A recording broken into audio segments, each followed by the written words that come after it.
Hail Internet, it's Paul, it's Matt, the Dork Lords. We're here talking about The Mandalorian, Season 3, Episode 5, The Pirate. We open on Navarro. Grief Karga is doing some administrative functions when Gorian Shard's pirate ship shows up for revenge. Our kelp-faced villain delivers some threats, then starts an aerial bombardment of Navarro. Navarro calls for aid. So, boom, there's your opening. We end with the one competent pilot in the New Republic, Carson Teva, finding a destroyed shuttle. It was the ship carrying prisoner Moff Gideon. The New Republic guards are dead. Gideon has escaped. And due to a stray piece of Beskar embedded in the shuttle, we're left to wonder whether Mandalorians freed Moff Gideon. I'm going with no, the Beskar was planted. But anyway, we're left to wonder. Paul! Yes? What'd you think of Episode 5? I guess I would give it, I can't even remember what I gave it last time. 6.7. You gave it 5.7 on the last one, I think? Was it? Wow. Okay, well, 6.7. All right, so it's coming back up. Here we go. Bit, yeah, I guess. Certainly, things are happening with Bo-Katan and all that. I still think the execution is poor. I think the scene between Bo-Katan and the armor could have been really good, and as it is, it's sort of confused. But it was an important thing to happen, and so I give her credit for moving it along for her. And also, I certainly liked the scene between Kane and Colonel Tuttle. Oh, sure. The ladies' man. Tim Meadows. He can't offer the resources to help with this, so I liked seeing him in there, and that was a fairly good scene. No, and it's great. And it does. There's a tradition here of these Disney Plus Star Wars shows having Second City alumni in them. Sure. You've got Jon Favreau, who's a Second City alum. Tim Meadows, here we saw him here. Dave Pasquale was in Boba Fett show, and don't forget Horatio Sands. Oh yeah. Second Carl Weathers, City guy. No, I don't know. Carl Weathers. For all we know, don't look this up. But yes, he was in Second City.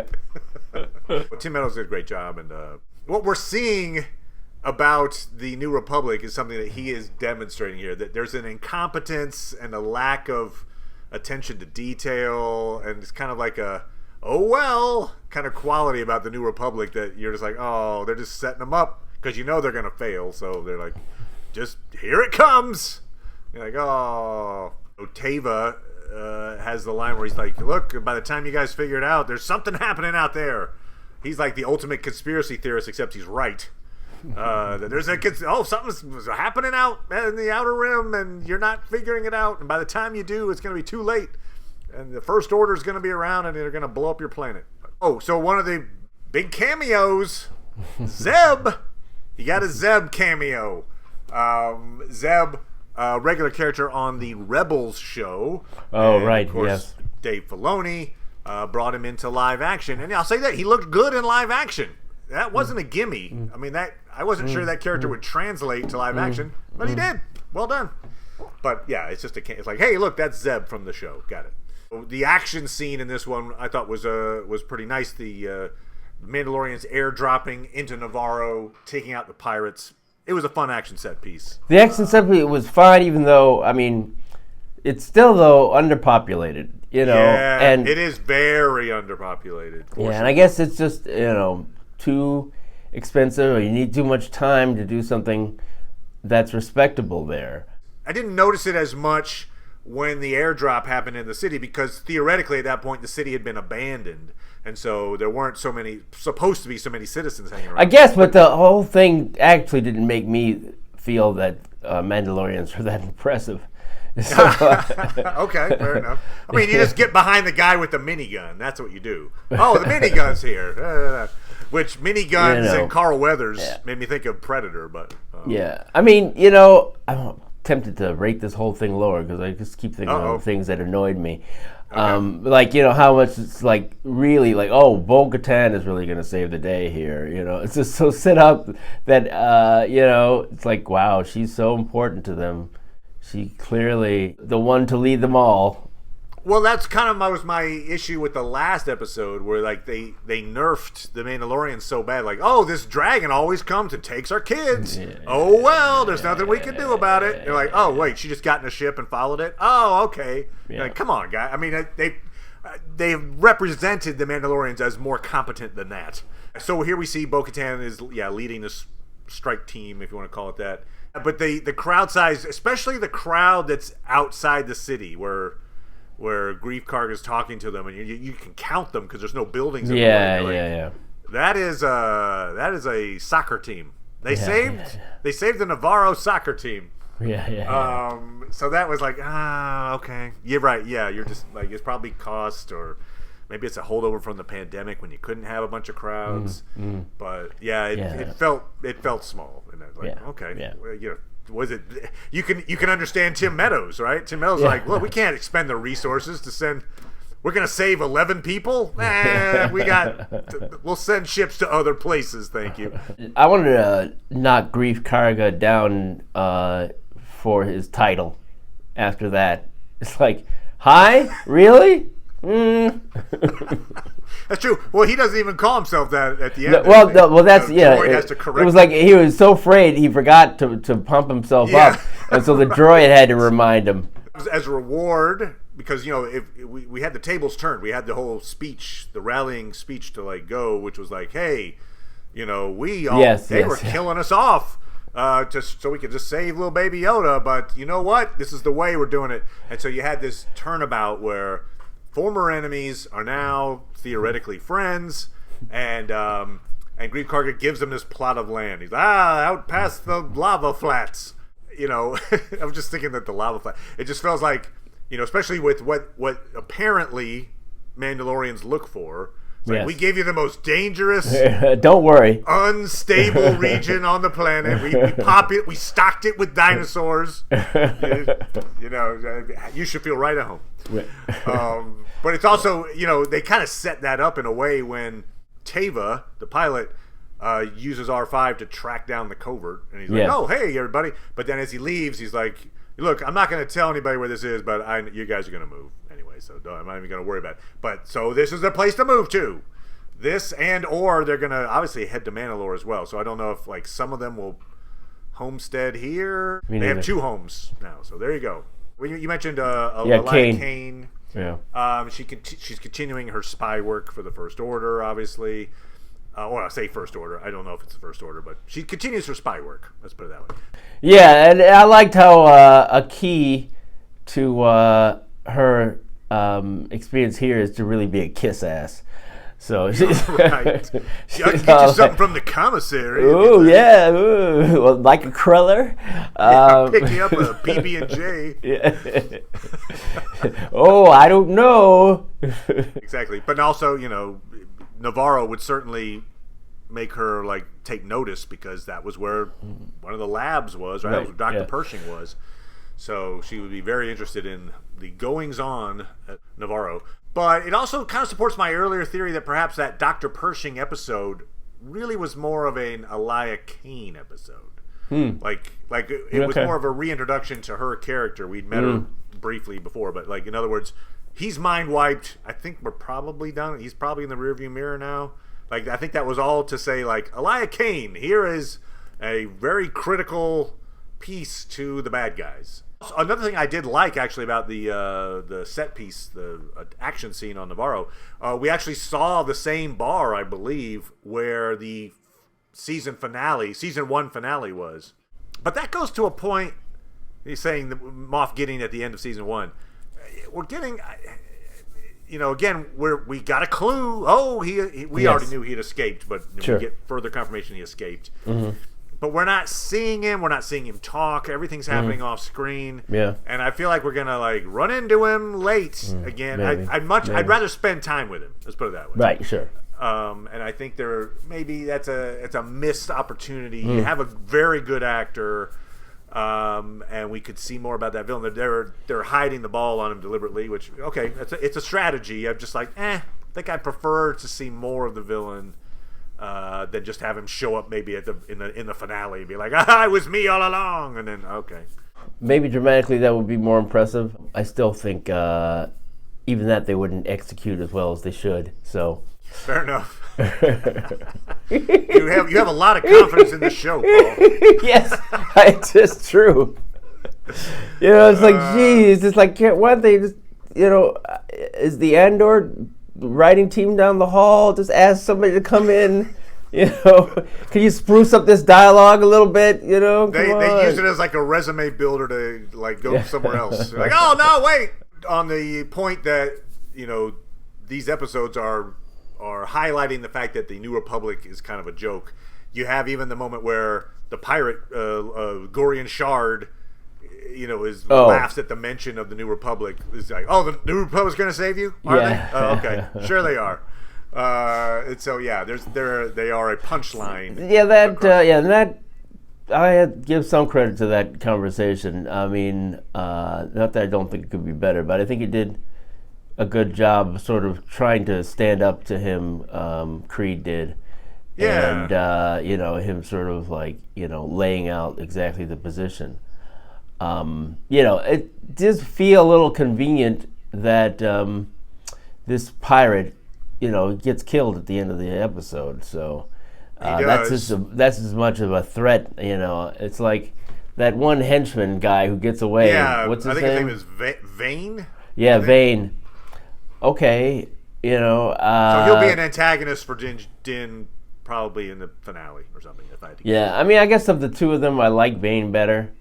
But I think I would have liked it if Vane was just the person all along. If he was and not to kill him, just have him get away. I mean, it does look like the pirates are working, or were. I don't know. I guess there's one left. The pirates were working in conjunction with Moff Gideon or the forces he represents. It sounds like, which is part of that conspiracy that Teva mentions. We know that Grand Admiral Thrawn is a big bad that's out there, but I don't think he'll be appearing in this show. I think he's the antagonist of the Ahsoka show. So I think Moff Gideon will continue to be the big bad. Maybe we'll see it's one of those little series finale end credit moments. Maybe we see like Palpatine or something like that, where we see some kind of bigger, Moff Gideon's connection to the bigger picture. As like a little 15-second something. But I think for the most part we got Moff Gideon. Yeah, you're making me think. They really could have, if they had committed to having Moff Gideon in there more, those scenes could have seemed a lot more like the scenes with Dedra Miro. You don't have to have people. Right. It's like, it's like they could do evil things and not be so clearly. I think that's part of the reason why they don't spend a lot of time with them. And I don't think you gained anything, especially that it's like, I think the character design work for Vane is good, and that big gelatinous, it's like I guess they're trying to be like Jabba the Hutt or whatever, but I think that's a bad precedent to set. These big, sort of ugly looking, which have less expression, and it's just about, it seems more cartoonish to me.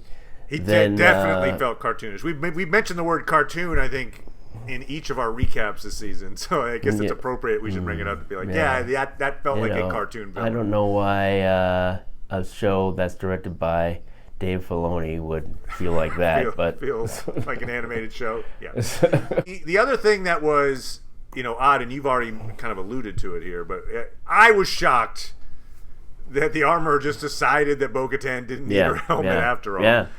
And I appreciate that the other Mandalorians all took notice until the armor publicly okayed it.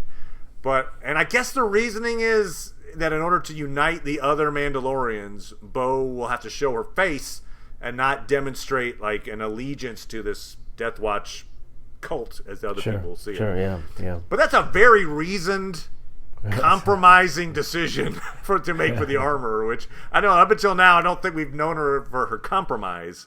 But she's like, actually, I think you'll be better received if you just looks like you've rejected our ways. Okay, okay. And you can call us kooks if you like. Yeah, please call us kooks. Yeah, it'll help Mandalore overall if you diminish us in the process. I think that would be great. Like, really? Okay, wow. Well, I give you more credit.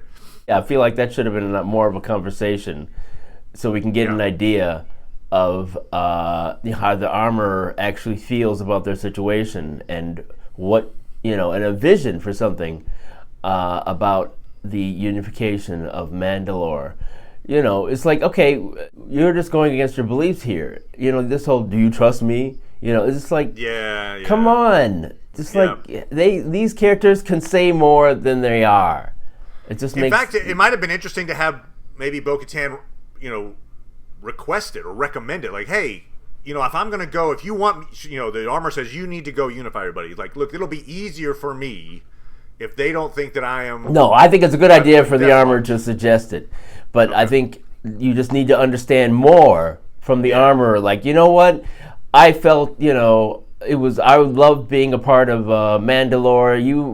I'm older than you, but so I remember X, Y, and Z, and and when we were crushed, it was terrible, and so I've always held on to my beliefs, whatever, and that's been hard. And so, you're the person, though, who can now bring us together. I see that's important, and my sect can still do what we need to do on Mandalore with you ruling it and other people not wearing their helmets. Thank you for, listening to or going along with our ways, and I can see you contributing, and I've gotten a sense of who you are now.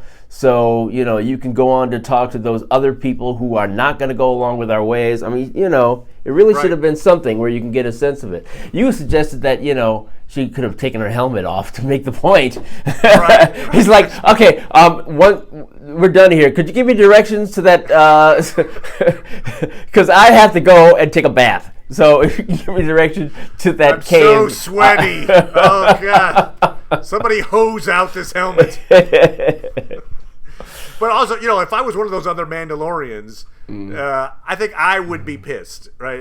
If I just watched, even with the little talk, oh, wait, Bo-Katan has her helmet off, and then, oh, no, she's fine. She's going to go unite everybody else. That's why she's going to unite the Mandalorians. Yeah. Wait, it's fine for her to take her helmet off? They've established, though, how little talk back they do to the armor. That's true. So, it's, I mean, for me, the bigger moment that I feel they were trying to fuck with the audience was when that father of the kid who got snatched the previous episode, Paz Vizsla. Oh, right. Like, when we died for them. Yeah, we've died and we've this terrible, but he saved my son, and he wants to do it. Which I predicted. It wasn't that big a prediction, but last week, they didn't need that. They didn't need to ramp it up so much. It was just sort of, it's this people, the world's against us, and everything is terrible. However, you thought I was going one way, but now I'm sagging. I'm just saying. So if I'm one of those Mandalorians and I see Bo-Katan gets to walk around without her helmet, I'd be like, well, you know what? I raise my hand. I'm all for unification too.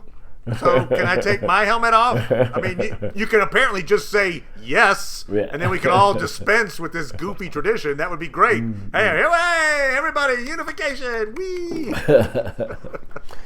But no. No, I think what I liked is Bo-Katan to say, "Oh, thank you," and her to fly off, and then somebody to go say, Can I take my helmet off? She'd be like, go over there. Go. Yep. No. You're punished. That would have been a great beat. Yeah. So can I? No. Back to work. We pushed the plot forward with Bo-Katan. We pushed the plot forward a bit, at least, with Moff Gideon.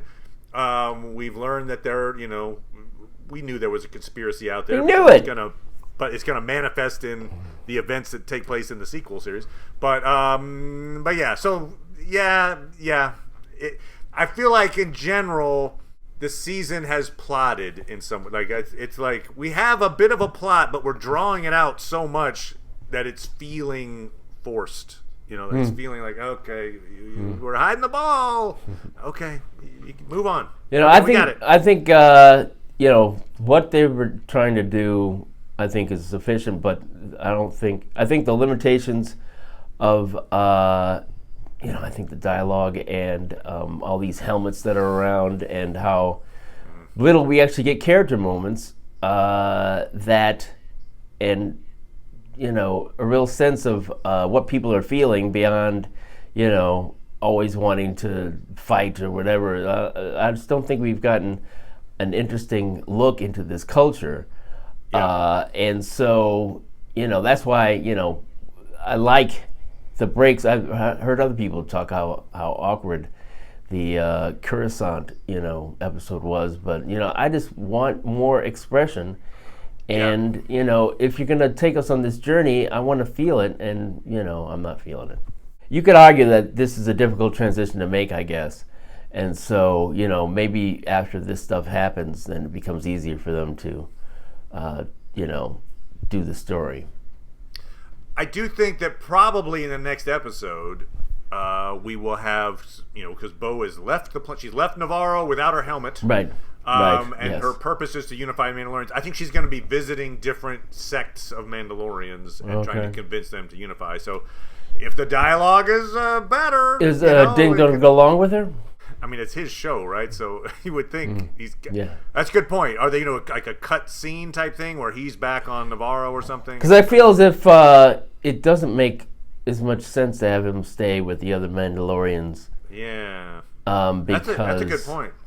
You know, it's like from now, that's where the story is. The story is her, if she can be successful. Yeah. So I would think the right move is to have her. Although I would say this, he would kind of undercut her message if he's the one, he's wearing a helmet the whole time. And she's like, yeah, he's from the Death Watch, folks. Anyway, but I'm not. And, but yeah, I mean, in terms of. I mean, she kind of, you could play it as sort of like, look, the Death Watch is fine with her. You know, she's walking around without her helmet, and the Death Watch is the Death Watch. Who cares? Maybe he's almost like hey, I can vouch for the fact that the Death Watch approves. I don't know, maybe. Yeah. I'll go. And I'll go obviously, with yes, you know, with the revelation at the end, with the you know, framing of the Mandalorian, part of it's going to play out on that planet with you know. It's like, oh, we thought we were safe, but what are you doing with all these Mandalorians off on this, by the Yucca Flats or whatever? You know. The lava flats, Paul? The Yucca Flats are on the other side of the planet. That is a terrible place. Okay. Well, I think we're setting up for a big showdown between, you know, Moff Gideon will be with a whole bunch of followers, and I'm going to guess that the reason he planted the evidence is because he sees that if Mandalore sides with the New Republic, he'll actually make them competent in terms of a military force. So he wants to keep them separated, and as a result, he'll just try to take out Mandalore in one go while they're still not connected to the New Republic. And so there'll be a big fight, and it'll probably be on Mandalore, and that'll be the season finale. There you go. Okay. There you go. All right, there you go. Yeah. We'll be back talking about episode 6. Only 3 episodes left. Yeah. And also, we have our tickets. We're going to go see the Dungeons and Dragons movie. I like it, Paul. This is gonna be great. Sure. Looking forward to your thoughts, good sir. It's my dream. I will say this. I didn't know this, and probably the audience didn't either. Paul, you actually did play D&D back in the day. So you're not coming at it as a total neophyte. No, not completely, no. Very good. I think I often preferred to be neutral chaotic, you know. Okay. All right. We'll talk more about like what classes and stuff we like to play when we talk about the movie. Cool. So, all right. Until then, thanks everybody, and we'll talk to you next time. Bye.